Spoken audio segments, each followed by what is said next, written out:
Salut à tous, salut les amis. Aujourd'hui, je suis posé au bureau, bien tranquille. Et dans cette vidéo, je vais vous parler un petit peu de ma semaine type en tant que vidéaste freelance. Ça fait toujours rêver de pouvoir être à son compte. C'est toujours un métier que beaucoup de personnes rêvent de faire. Donc je vais vous parler un petit peu de mon quotidien sur une semaine. Je vais vous montrer un petit peu comment je travaille, comment je m'organise et tout ce qui se passe autour de ma vie de vidéaste freelance. Donc cette semaine, on est lundi aujourd'hui, j'ai travaillé jeudi et vendredi dernier sur un tournage dans une entreprise. J'ai réalisé pas mal d'images, que ce soit avec un drone et une caméra au sol dans l'entreprise. C'est un film qui va permettre à l'entreprise de présenter un petit peu leur activité sur un salon. Donc j'ai fait pas mal de rush, je sais plus combien de gigas. Donc là, je viens d'arriver au bureau ce lundi matin et je vais dans un premier temps vider toutes mes cartes et commencer à créer mon dossier dans mes disques durs. Donc je procède de la façon suivante. Je sors toutes les cartes qui ont été utilisées pour ce projet. Je les vide une par une. Une fois que j'ai vidé ma carte, je la retourne. Comme ça, je sais que j'ai vidé cette carte et je peux passer à la suivante. Donc ensuite je vais déposer tous ces rushs dans le dossier que je vais créer sur mon disque dur avec le nom de l'entreprise ou le nom du film que je vais réaliser. Je vais glisser tous mes rushs dedans avec la musique qui aura été sélectionnée ainsi que le sound design que j'aurai choisi pour cette petite vidéo.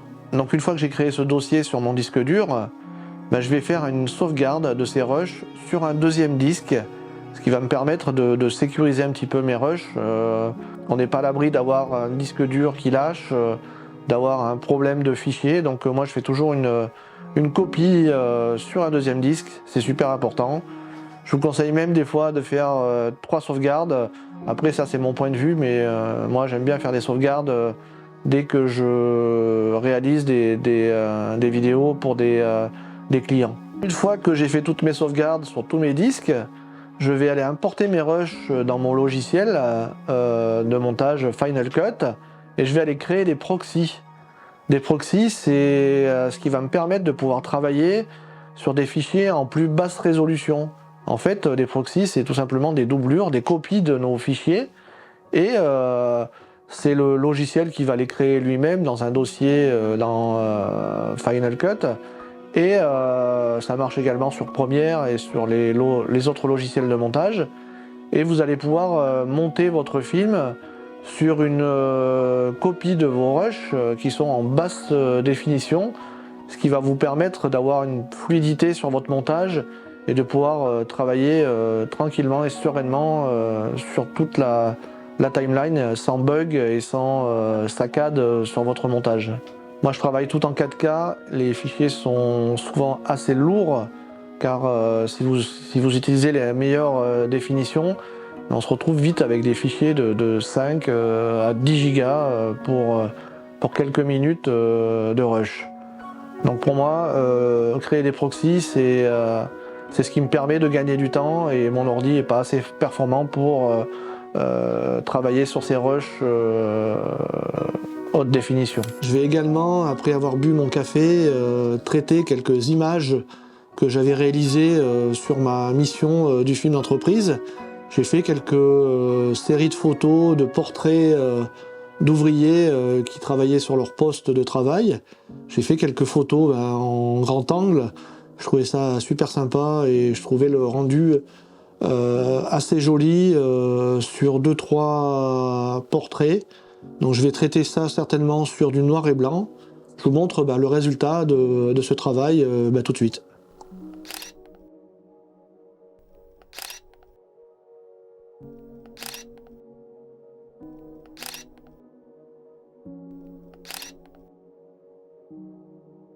Donc là on est lundi après-midi, vous voyez mes proxys ont été créés, je vais pouvoir commencer à travailler dessus.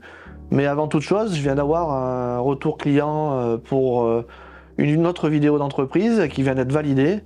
Donc ce que je vais faire, c'est que je vais travailler sur un mood board. Un mood board, ça va être des plans un petit peu d'inspiration que je vais vouloir intégrer dans cette vidéo. c'est-à-dire que je vais aller faire des recherches sur le net de plans que je souhaite mettre dans cette vidéo. Donc c'est une vidéo d'entreprise aussi où il faut présenter un petit peu les différents services. Donc il y a plusieurs usines à filmer, plusieurs machines également. Donc le mood board, je vais le créer, je vais faire une intro, je vais découper ça un petit peu dans un logiciel qui s'appelle Freeform et je vais aller coller des photos, des vignettes, un petit peu des choses qui vont m'être utiles pour pouvoir réaliser ce tournage plus simplement et plus facilement par la suite. Freeform, ça me permet de pouvoir intégrer des textes, des petits post-it de rappel. C'est un petit peu son pense-bête pour la réalisation du projet. Donc on peut le synchroniser avec son téléphone et le retrouver après sur sa prestation si on a oublié de faire un plan précisément. Donc moi j'y insère un petit peu des vignettes et des photos de plans et de choses qui m'inspirent sur le net et essayer de les reproduire sur mon projet vidéo. Et ça, quand je vais arriver vers le client futur, je vais pouvoir lui montrer un petit peu ce que j'ai réalisé et ça montre que vous avez travaillé sur le projet avant de démarrer la vidéo. Donc ce petit moodboard, super important, je vous conseille de le faire. C'est très simple à faire, hein. Vous utilisez Freeform, vous importez des fichiers, des photos, vous le faites un petit peu à votre sauce sous forme d'organigramme avec des flèches ou un petit peu on voit apparaître les différentes étapes de votre vidéo. Voilà, je viens de travailler sur mon moodboard, il est là, il est presque prêt, j'ai à peu près toutes les inspirations que je souhaite mettre dans ce projet. Maintenant, il est un peu plus tard, il est 17h30. Je vais commencer par faire quelques posts sur les réseaux sociaux et clôturer un petit peu ma journée de travail du lundi. Voilà, je pense que la journée a été bien remplie. J'essaye de faire des plannings un petit peu régulièrement sur mes semaines. C'est pas si simple. Quand on est en freelance et quand on est tout seul, c'est super important d'être organisé. Donc je vous conseille également de gérer votre emploi du temps, d'utiliser un agenda, d'y intégrer vos rendez-vous personnels, vos rendez-vous professionnels, d'y mettre un petit peu des touches de couleur pour pouvoir dissocier un petit peu les deux parties de votre vie, donc entre le boulot et la vie personnelle. Et donc je vais terminer cette journée par ces posts réseaux sociaux, Instagram, Facebook, LinkedIn, voilà, ce qui permet un petit peu de montrer votre travail et de pouvoir peut-être avoir de nouveaux clients pour les semaines qui arrivent.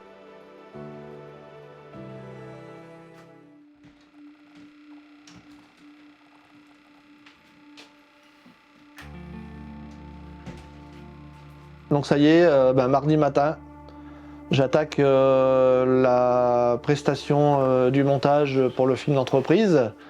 Et donc j'ai créé toutes mes proxys, c'était l'étape 1. Donc je vais pouvoir travailler tranquillement sur le montage.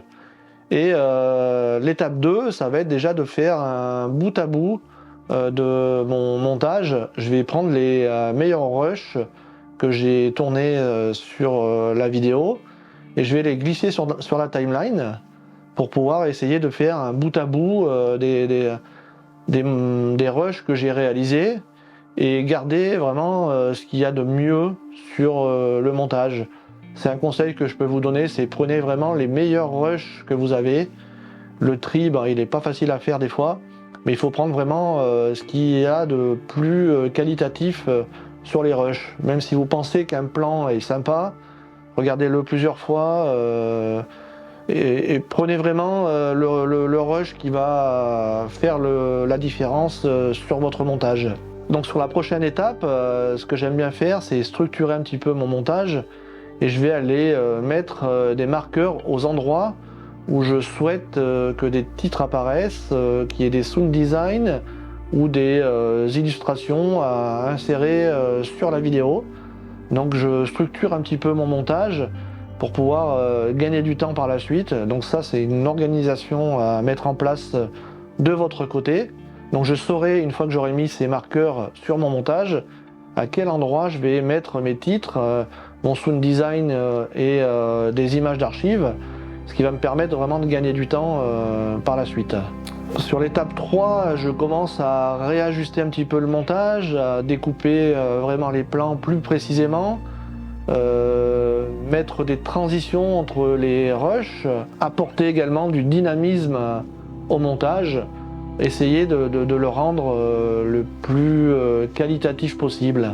Donc la prochaine étape, en fait, tout ce que je fais, c'est que j'applique les effets et l'habillage de mon montage en y insérant ces textes sur les marqueurs que j'avais mis sur ma structure. Essayer de garder une cohérence sur les textes, que ce soit sur la police d'écriture ou sur les effets de texte. N'allez pas mettre différents styles de titres dans tous les sens, mettre 1000 effets sur les titres. Essayez de garder une cohérence. Enfin, je parle pour moi, pour un film d'entreprise, bien sûr, mais sur les montages en particulier, garder une cohérence d'écriture, de style de texte, pour ne pas faire un montage qui n'aura plus de cohérence et qui sera plus très sympa à voir à l'export. Alors qu'une fois que j'ai fait tout cet habillage, que j'ai rajouté mes textes, qu'il y a une cohérence et que la durée me convient et que les images sont synchronisées avec la musique, je vais essayer de faire un petit habillage colorimétrie, donc en appliquant une petite colo, soit en utilisant des LUT, ce qui vont donner un style et un look à la vidéo. Le métier d'étalonneur, c'est un métier à part entière dans la vidéo, donc j'essaye un petit peu d'ajuster cette partie-là sur mes projets. C'est pas facile tout le temps, donc j'essaye de donner ce look qui va me plaire déjà dans un premier temps et qui plaira aussi au client, parce que c'est lui qui va valider la vidéo au final. Donc voilà, j'essaye d'appliquer en dernier le look à la vidéo pour avoir le plus beau rendu possible. Ensuite, il reste encore le sound design, voir à quel endroit on peut rajouter un peu de sound design. Le petit conseil que je peux vous laisser, c'est d'enregistrer le son quand vous filmez, de bien garder le son, parce que des fois, il y a des petits sons qui vont être utiles à votre vidéo, que ce soit un bruit de perceuse, un bruit de voiture, enfin, on peut retrouver des bruits, des sound design de toutes sortes en ligne sur différentes plateformes. Mais il y a des fois, le son de la caméra, s'il a bien été pris, ça va vous faire votre son. Moi, j'utilise beaucoup le sound design enregistré avec mon boîtier et j'essaye de le mixer des fois avec un autre son.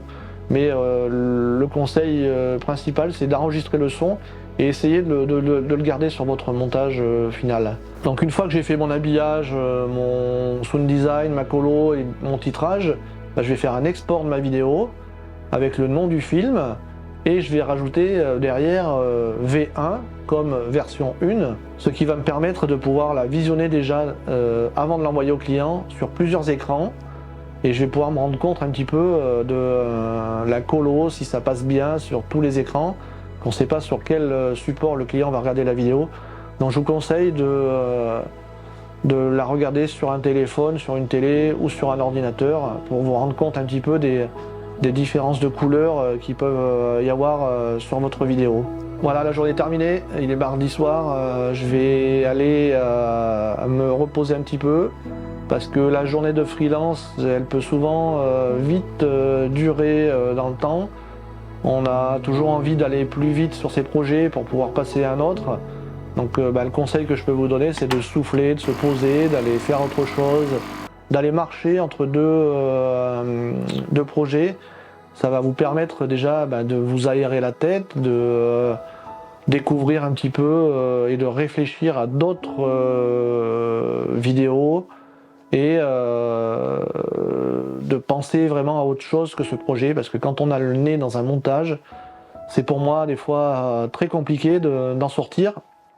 Donc depuis quelques temps, j'essaye de travailler 2 heures sur un montage, d'arrêter, de faire autre chose et de recontinuer à travailler sur le montage après avoir fait une pause, que ce soit d'aller boire un café, d'aller marcher, d'aller faire un tour, d'aller faire des courses. Voilà, faites bien des pauses entre les montages. Mercredi matin, ça y est, donc j'ai envoyé ma vidéo d'entreprise au client hier en fin de soirée. Je vais attendre un petit peu d'avoir son retour pour savoir s'il a des modifications à apporter. Et ce matin, je vais travailler tranquillement un petit peu sur mon moodboard encore de la prochaine vidéo d'entreprise qui a été validée. Je vais faire quelques recherches de musique pour présenter au client aussi un projet musical qui va correspondre à sa vidéo. Ce matin, je vais également faire un petit peu d'administratif. On est à la fin du mois. Je vais envoyer les factures pour les prestations de ce mois-ci. Et je vais faire ma déclaration URSSAF que je fais tous les mois pour déclarer ses revenus sur le portail de l'auto-entrepreneur. On peut sélectionner, je crois, sa déclaration au mois ou trimestriellement, je crois. Dites-moi dans les commentaires si je me trompe, mais moi je fais mes déclarations à la fin du mois, je mets mon chiffre d'affaires dans la case qui correspond à mon emploi de vidéaste, de freelance. Je fais ma déclaration, je valide, c'est quelques clics. Vous additionnez un petit peu tous les montants que vous avez touchés sur le mois et vous faites cette déclaration tous les mois ou tous les trimestres, à vous de choisir tout ça. Donc ce matin, voilà, c'est ça, ça va être de faire un petit peu d'administratif et je vais attendre aussi le retour de l'entreprise pour savoir s'il y a une modification à apporter à la vidéo. Je vais également planifier les tournages pour la deuxième entreprise qui m'a contacté. Je vais appeler le client et je vais voir si on peut planifier ça dans les semaines qui arrivent.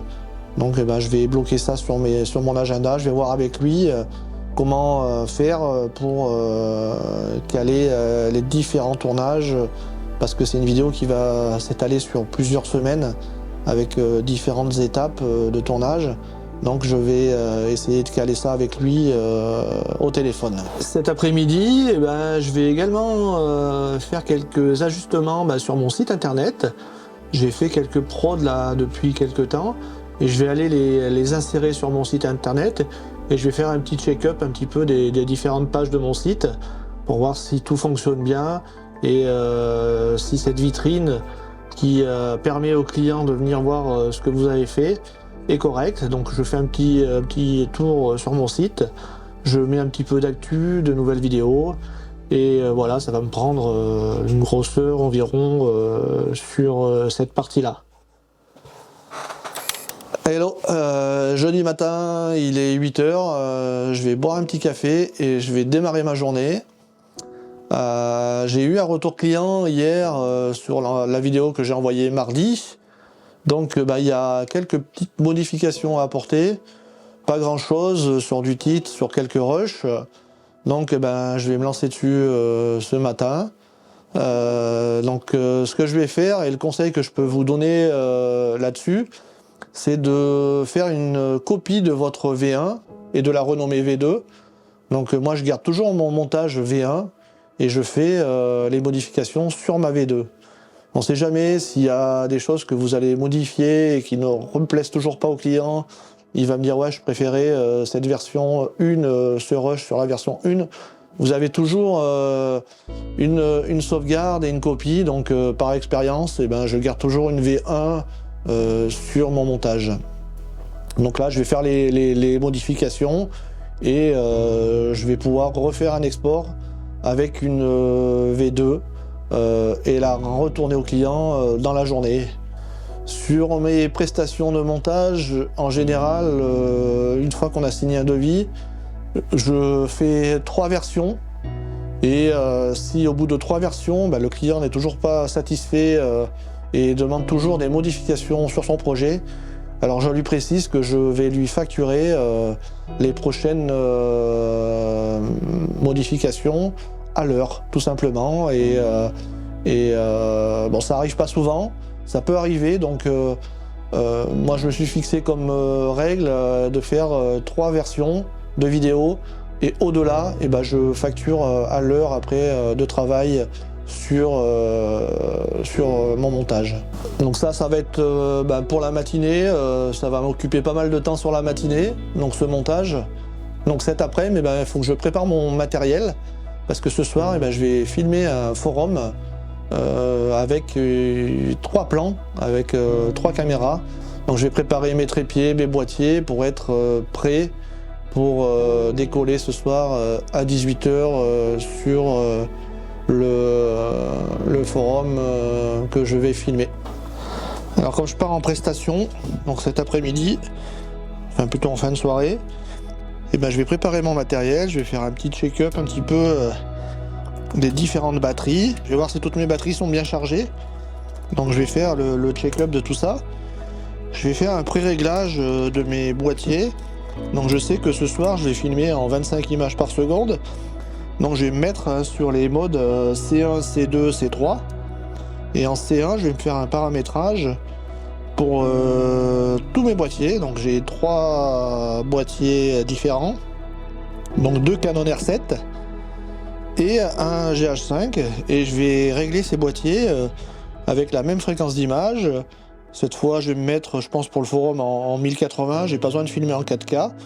Donc voilà, je vais faire un pré-réglage. Comme ça, je serai prêt sur le moment du forum. J'aurai pas trop de réglages en dernière minute à faire. Et j'aurai juste à choisir mes angles et mes points de vue sur le forum.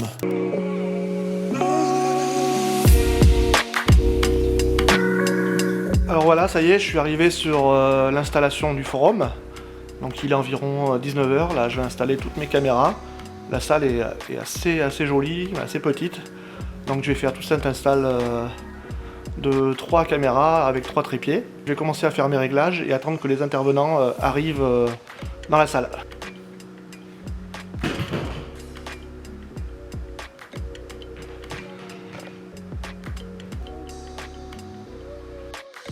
Qui servira de base à des futurs travaux, développer toutes ces idées. Ça ne reste pas ici que ce soit ennuyé, que la culture elle se fait avec beaucoup de choses.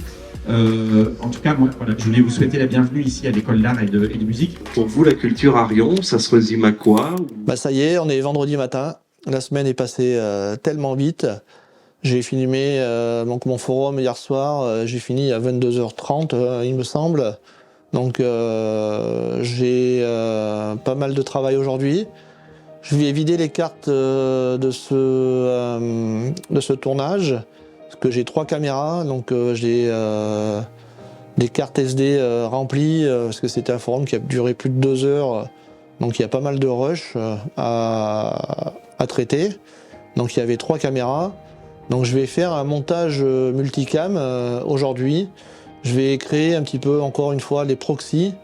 Je vais laisser tourner un petit peu la création de proxys, ça prend des fois un peu de temps. Et ensuite, je vais faire un montage multicam.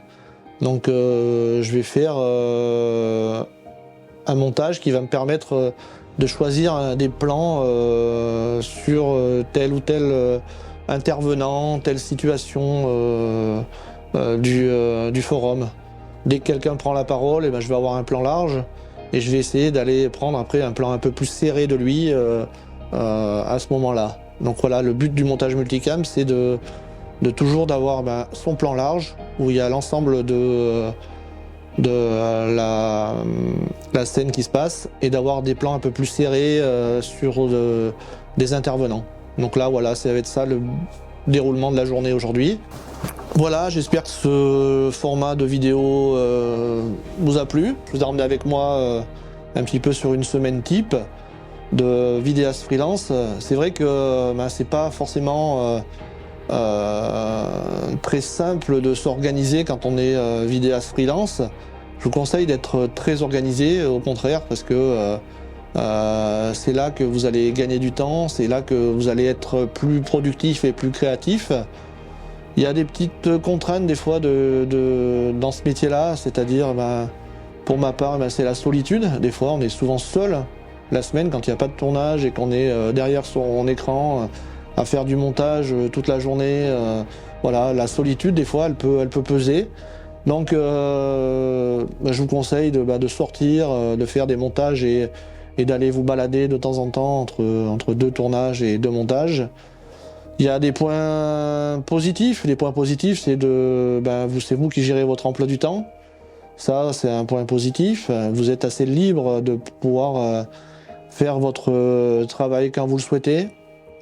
Si vous êtes un peu à la bourre et un peu à la ramasse sur un projet, vous pouvez travailler le soir, vous pouvez travailler quand vous le voulez. Donc voilà, ça c'est un des points positifs. Mais moi je me suis fixé comme règle d'essayer d'avoir des journées un petit peu type de bureau pour ce qui est de la partie administratif et montage et de garder une cohérence sur ma semaine. Sinon, pour ce qui est de tournage, c'est souvent des tournages qui ont lieu pour tout ce qui est, on va dire, festif, cérémonie, musique, forum, tout ça. Ça va être souvent soit en soirée, soit en week-end. Voilà, c'est vrai qu'il n'y a pas ce collègue qui va venir à côté de vous dire voilà, ça va pas, il faut me le faire comme ça sera plus joli comme ça. Donc c'est vrai que cette partie-là de solitude, elle est un peu compliquée pour le métier de vidéaste freelance, enfin pour ma part. Dites-moi dans les commentaires si vous souhaitez voir un petit peu d'autres contenus dans ce style, où un petit peu je dévoile le contenu de mon travail et la vie un petit peu de vidéaste freelance. Je vous ai fait pas mal de making-of, c'est vrai que c'est toujours un petit peu pareil les making-of, donc dites-moi si vous souhaitez voir un peu plus de contenu dans ce style, je répondrai à tous vos messages. Voilà, j'espère que cette vidéo vous sera utile surtout, si elle permettra à certains d'entre vous de vous lancer, de continuer ou de pas vous lancer justement, parce que ça peut vous donner des doutes dans vos projets. Donc voilà, n'hésitez pas à vous abonner à la chaîne, n'hésitez pas à partager la vidéo, et puis je vous laisse aller découvrir d'autres contenus sur ma chaîne dès maintenant.